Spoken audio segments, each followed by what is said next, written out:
enthalpy.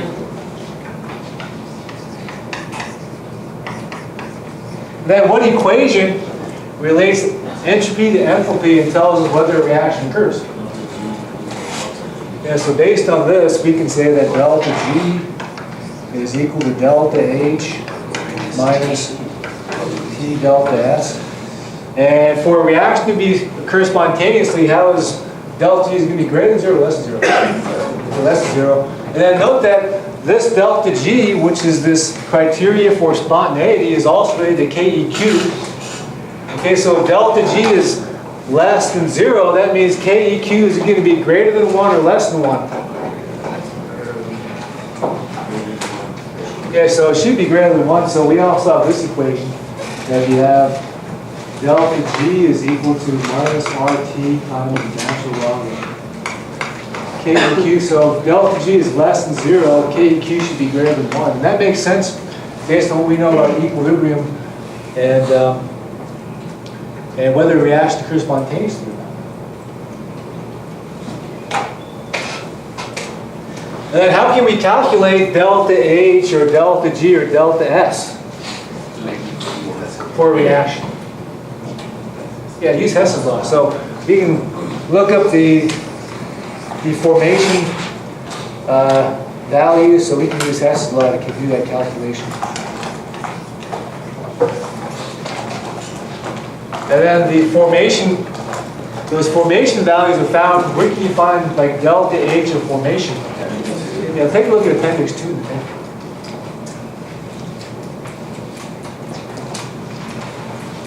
Then after thermodynamics, we looked at an application of thermodynamics, which is electrochemistry. So with electrochemistry, let's see, with electrochemistry,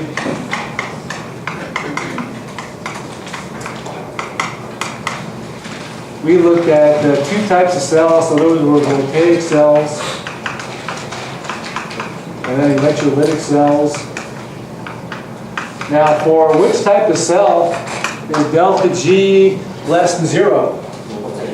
Yeah, so voltaic cell is also a battery. So for this one, delta G is less than 0.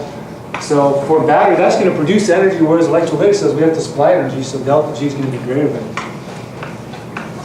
0. So how is delta G related to the cell voltage?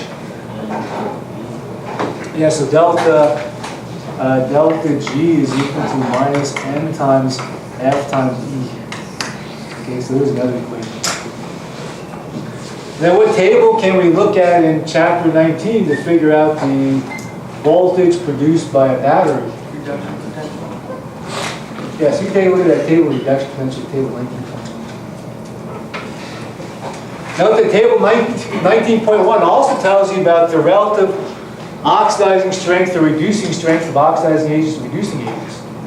Because we looked at that briefly too. So based on that table, we can look at, for example, which one is the better oxidizing agent, ozone or hydrogen peroxide? You got the table numbers? George? So ozone, let's see, let's take a look at it. I'm not sure which one it is. Okay, so table 19.1, that's on page 6. That's on page 6, 7. See, ozone is the second one from the top, and then H2O2 is actually the fourth one from the top. So which one is the better oxidizing agent? Yeah, I think that ozone is the better oxidizing agent. And then based on electrochemistry, you can draw a cell diagram where it's showing the electrodes you want to use, the half reactions which occur at each electrode, the electrolyte you want to use. You can calculate a cell voltage if you needed that. I'm sure there will be something like that on either the take-home or the in-class. Yeah, maybe both. Then finally, we ended Chem1B with nuclear chemistry or nuclear reactions. And the main difference between nuclear chemistry and regular chemistry is what again? Yeah, so nuclear reactions occur at the nucleus, whereas regular chemistry occurs with electrons. So which one involves more energy? Yeah, nuclear reactions involve much more energy than regular chemistry reactions. And then we looked at the different types of radiation. So in regular chemistry, okay, so I'll put this up here too. So in regular chemistry. So which type of chemistry involves electromagnetic radiation? Regular chemistry. Yeah, so this regular chemistry, this is where we get electromagnetic radiation. Whereas in nuclear chemistry, the type of radiation we get is particle radiation. And then we know how to balance regular chemistry reactions, and you can balance nuclear chemistry reactions.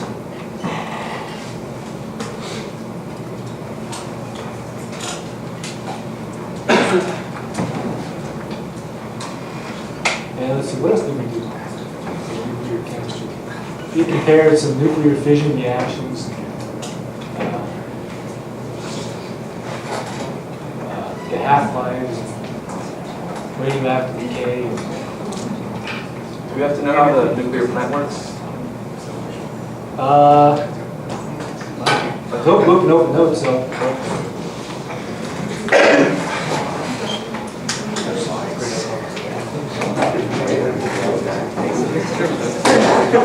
Nuclear engineers get paid a lot of money, so you can finish your degree in nuclear engineering and you can probably start out making $80,000 a year.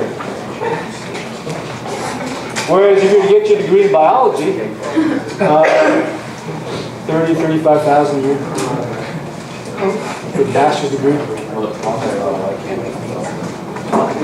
Petroleum engineering, about $70,000–$75,000 a year. Chemical engineering, $50,000–$60,000. Electrical engineering. So that's starting out. Wow. Bioengineering, I'm not sure.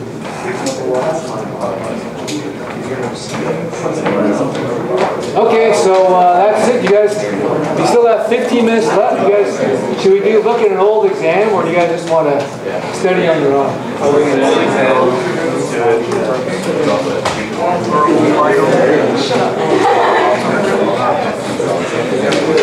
Let's see, which page is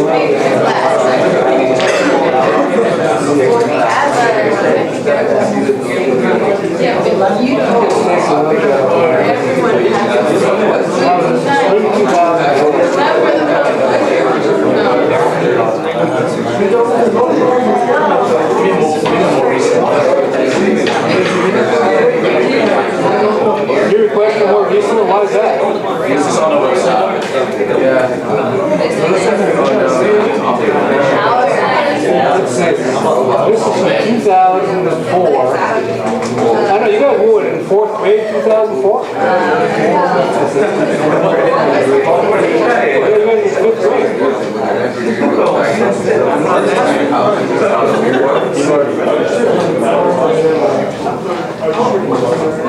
Maybe we should do one from 1997, my first year here. This is 1997.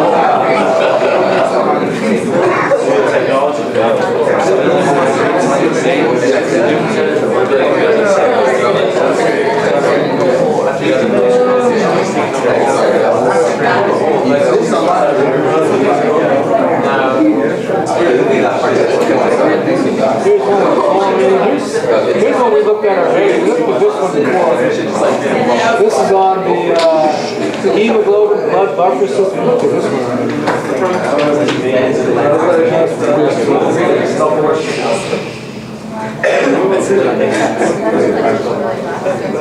Oh, this one on low value of biology majors. You guys want to try this one on ATP? Why not?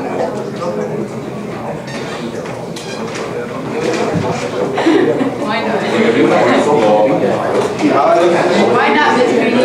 Yeah, why not? You don't expect me to go over a question I'm going to put on the exam, do you? I mean, I know that's your hope. But you actually expect me to, oh gosh, that question's going to be on your final exam. Let's go over that one. Yes. Even if it's like similar. Very Similar means, I'm just going to change a few numbers here and there. Oh, yeah, it's a completely different problem. Yeah, let's go over that one. Yeah, go over that one. What about same subject? This is the same subject. This is chemistry. Same subject. Subject, yeah. See, this is thermodynamics. Right there, thermodynamics.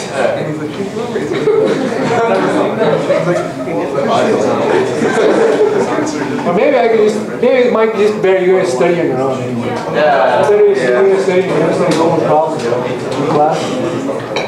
Do an essay. Alex told me a few SI sessions between now and the final exam. Monday, Wednesday, Tuesday, Thursday, and Friday. So let's see, Monday, the next Monday is a holiday, so it has to be school will be open. Oh, yeah. That's the equation for the energy content in ATP. Yeah.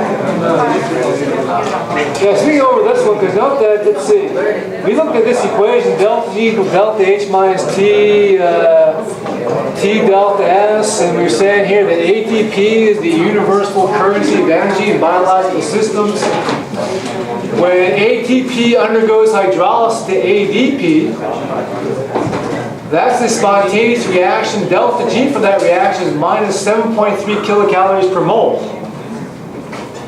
Now in biology classes, there's sort of, I'm not quite sure if it's explained correctly, because note that this is a hydrolysis reaction, and there's actually bonds breaking and forming in this hydrolysis reaction. So you can't really, you don't want to write this ATP reaction like this.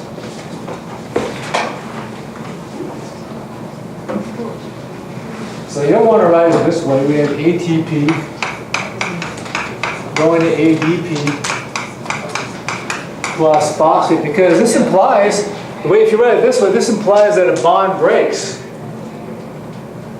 And is energy produced or is energy supplied to break a bond? Okay, so if we wanted to break a bond, do we have to supply energy or is energy released?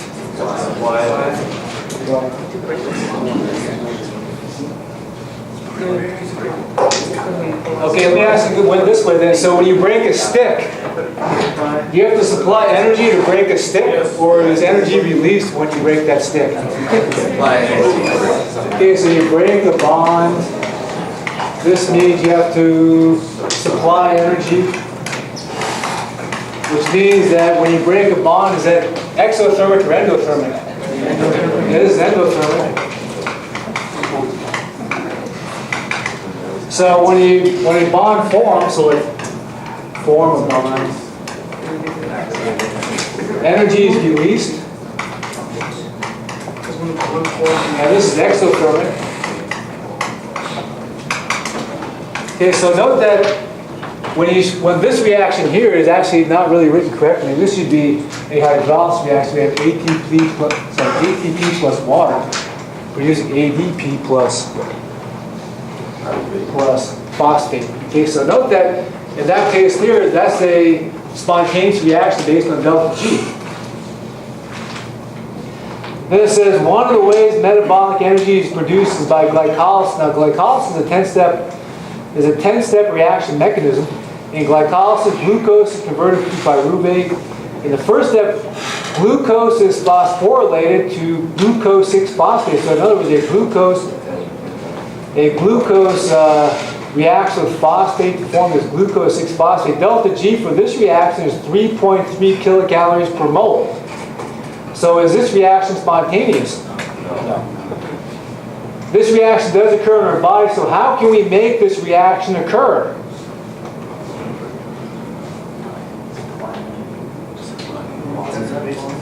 So we can make this reaction occur by supplying energy. Where does that energy come from? It comes from this reaction, the hydrolysis of ATP. So in other words, if we combine this reaction or couple this reaction with that reaction, this reaction will supply the energy to make this reaction occur. Okay, so this is why ATP is called the currency of energy in biological systems. Okay, so really ATP is used to supply energy to non-spontaneous reactions to make those reactions occur. London. Is the energy energy content of ATP pretty low? Well, see, in biology they call it a high energy bond, but that's not really true either. You can look at the energy of the molecule, and then the energy released when this reaction occurs. So you can't really call it a high energy bond. You can look at it in terms of the molecule rather. Okay, so for example, we looked at question A, does the reaction that converts glucose to glucose 6-phosphate occur spontaneously? And the answer is, and why not? Because, yeah, delta G is greater than 0. If we add equation 2 to equation 3, so we've done this before. So if you have, for example, this, you have A plus B going to C. If you have C going to D, we can add these together. And when you add them together, what do you get? A plus B. Yes, you have A plus B going to D. Okay, so you can do the same thing with equations 2 and 3. Okay, so you have ATP plus H2O producing these products, and then glucose plus that producing those products, and add those two equations together to get a new equation. And then what's going to be delta G for